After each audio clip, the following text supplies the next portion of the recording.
तौरात हमें बताती है कि एक नौजवान ऐसा था जिसने अपनी कौम के बनाए हुए ख़ुदाओं पर सवाल उठाया। इंजील इस इंसान का जिक्र करती है जो बादशाहों के सामने भी हक़ पर कायम रहा। और कुरान वाज़ेह अल्फाज में ऐलान करता है कि जब उसे आग में डाला गया तो अल्लाह ने हुक्म दिया, ऐ आग इब्राहीम पर ठंडी और सलामती वाली हो जा। ये तीनों आसमानी किताबें एक ही सच की गवाही देती हैं कि ये सिर्फ आग का वाक़या नहीं था, ये हक़ और बातिल के दरमियान एक फ़ैसला किन लम्हा था। अगर इस तरह की कहानियाँ आपके दिल को झंझोड़ती हैं, अगर ये वाक़यात आपको सोचने पर मजबूर करते हैं, तो बानी आदम के साथ जुड़े रहना सिर्फ एक चैनल को सहारा देना नहीं, बल्कि एक फ़िक्री सफ़र का हिस्सा बनना है। ये कहानी एक ऐसे शहर से शुरू होती है जो अपनी ताकत पर नाज़न था, जहाँ ऊंची इमारतें थीं, बाजार शोर से भरे हुए थे और हर गली में बुत सजे हुए थे। इस शहर में आग सिर्फ एक चीज़ नहीं थी, आग एक अलामत थी, ताकत की, सज़ा की और खौफ की। लोग जानते थे, जो आग के खिलाफ गया वो मिटा दिया गया। उसी शहर में एक बच्चा पैदा हुआ जिसका नाम इब्राहीम रखा गया। वो किसी इनकलाबी घराने में पैदा नहीं हुआ, बल्कि उसी निज़ाम के अंदर जिस निज़ाम पर वो बाद में सवाल उठाने वाला था। उसका बाप बुत तराश था, उसके हाथों से वही बुत बनते थे जिनके सामने लोग झुकते, जिनके नाम पर कुर्बानियाँ दी जाती और जिनसे लोग जिंदगी और मौत की उम्मीद रखते थे। इब्राहीम बचपन से ही खामोश मुशाहिदा करता था। वो देखता था कि लोग पत्थरों के सामने हाथ फैलाते हैं, वो सुनता था कि ये बुत ना सुनते हैं ना बोलते हैं, फिर भी लोग इनसे डरते हैं। उसके दिल में एक सवाल पैदा हुआ जो वक्त के साथ बढ़ता चला गया, ये कैसे खुदा हो सकते हैं जो खुद टूट सकते हैं? ये कैसे सुन सकते हैं जो खामोश हैं? ये कैसे बचा सकते हैं जो खुद को नहीं बचा सकते? ये सवाल उसके दिल में आग की तरह जलता रहा, लेकिन ये आग तबाही की नहीं, सच की आग थी। जब इब्राहीम ने सवाल करना शुरू किए, लोग पहले हंसे, फिर नाराज हुए, क्योंकि सवाल झूठे निज़ाम के लिए सबसे बड़ा खतरा होते हैं।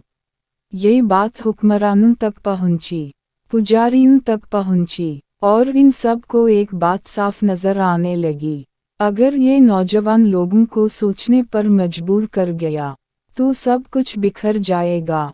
फिर वो दिन आया जिसने तारीख का रुख बदल दिया।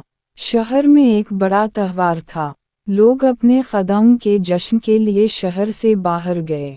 बुत खाना खाली हो गया, खामोश, सुनसान, और इब्राहीम अकेला अंदर दाखिल हुआ।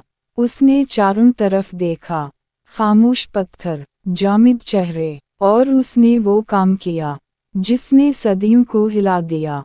उसने एक एक करके बुत तोड़ डाले, पत्थर ज़मीन पर गिरते गए, खामोश ख़ुदाओं की बेबसी ज़ाहिर होती गई। आखिर में उसने सबसे बड़े बुत को छोड़ दिया और कुल्हाड़ा इसके गले में लटका दिया। जब लोग वापस आए तो चीख वाओ पुकार मच गई, गुस्सा, इंतकाम और खौफ। किसी ने कहा, हमने एक नौजवान को इन ख़ुदाओं के खिलाफ बोलते सुना था, उसका नाम इब्राहीम है। इब्राहीम को बादशाह के सामने लाया गया। बादशाह ताकत के नशे में डूबा हुआ था, वो खुद को जिंदगी और मौत का मालिक समझता था। इसने पूछा, किया तुमने हमारे ख़ुदाओं के साथ ये किया?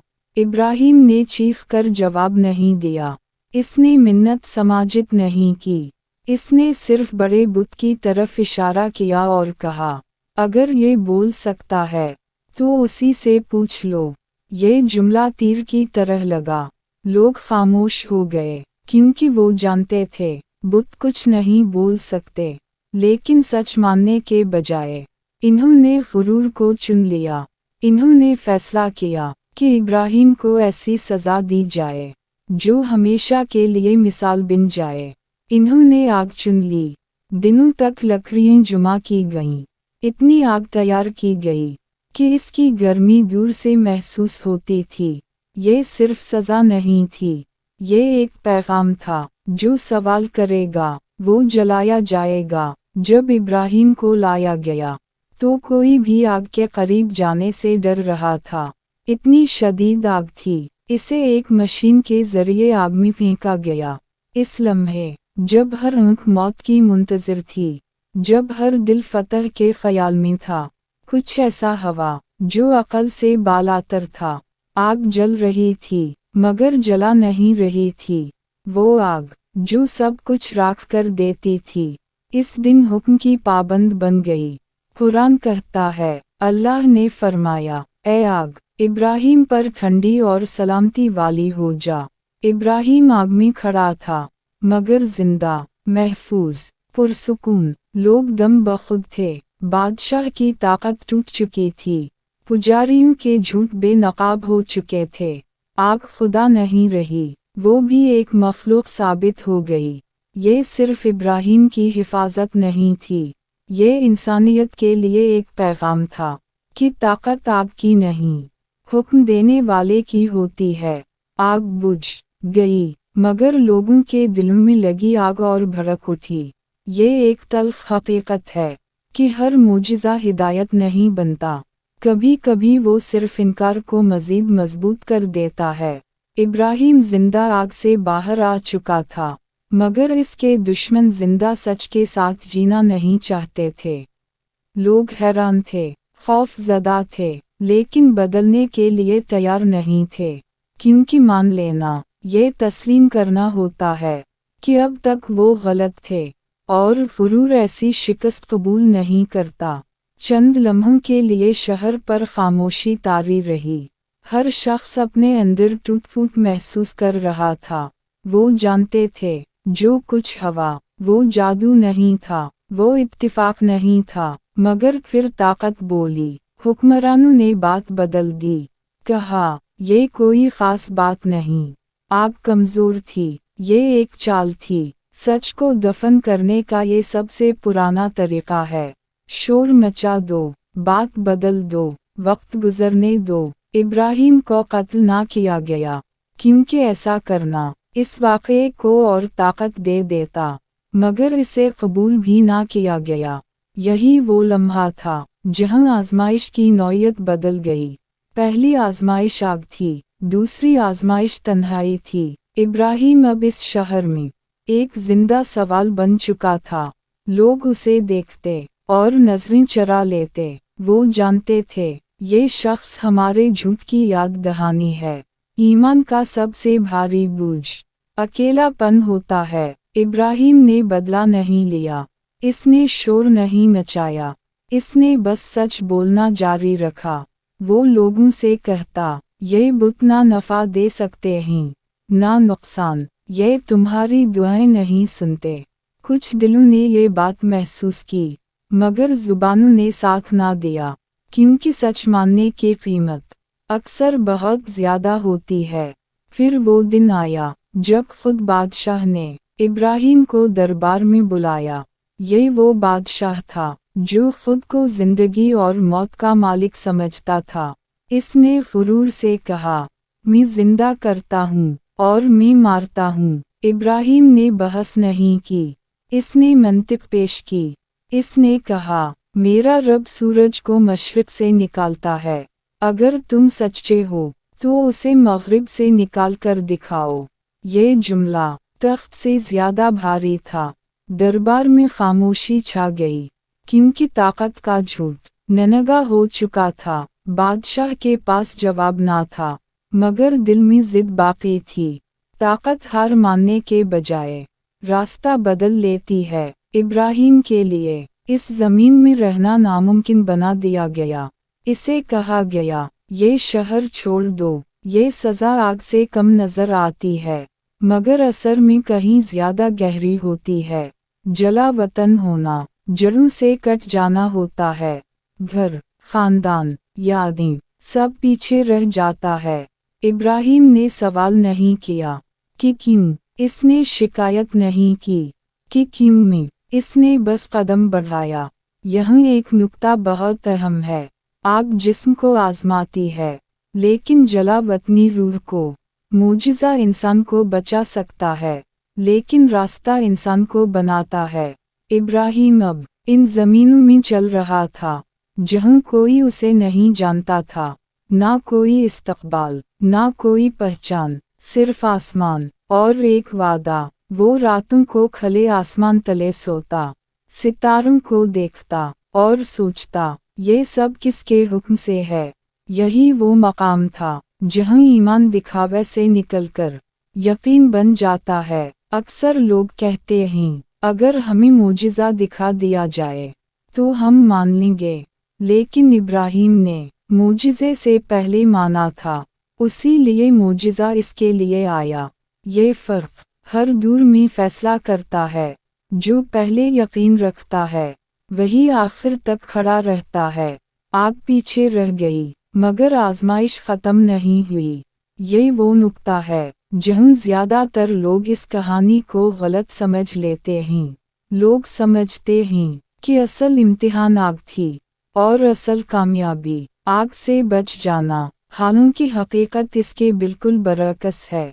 आग तो सिर्फ एक मंजर था, असल इम्तिहान इसके बाद शुरू हुआ। इब्राहिम इस आग से निकलकर ऐसी दुनिया में दाखिल हुआ जो पहले से ज़्यादा ख़तरनाक थी, क्योंकि ये वो दुनिया थी जिसने सच देख लिया था और फिर भी उसे मानने से इनकार कर दिया था। ये इनकार पत्थर से ज़्यादा सख्त होता है। इब्राहिम के सामने अब दो रास्ते थे, या तो खामोशी इख्तियार कर ले या फिर सच को जारी रखे। खामोशी ज़ाहिरी तौर पर महफूज होती है, मगर अंदर से इंसान को जला देती है, और इब्राहिम अंदर जलने वालों में से नहीं था। इसने वही बात जारी रखी जो वो पहले कहता था कि असल ताकत पत्थर में नहीं, आग में नहीं, बादशाह में नहीं, बल्कि इस ज़ात में है जिसने सबको पैदा किया।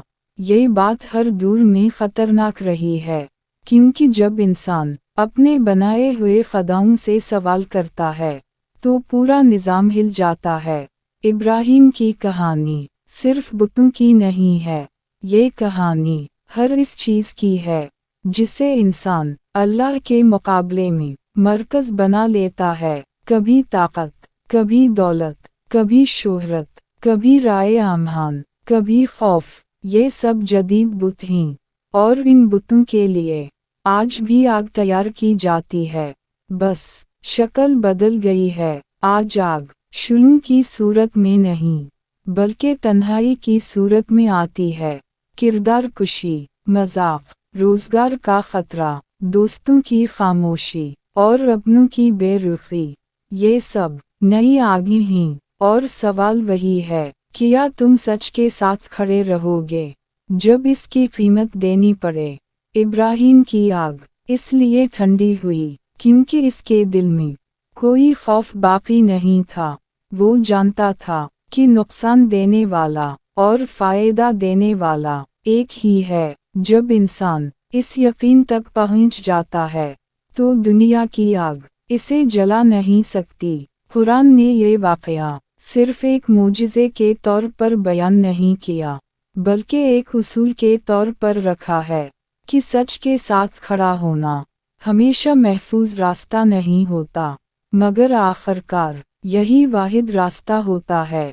यहाँ एक और गहरा नुक्ता है, हर आग ठंडी नहीं की जाती। कुछ आगें इंसान को निखारने के लिए होती हैं, कुछ आगें ये दिखाने के लिए होती हैं कि कौन सिर्फ दावा करता है और कौन वाकई यकीन रखता है।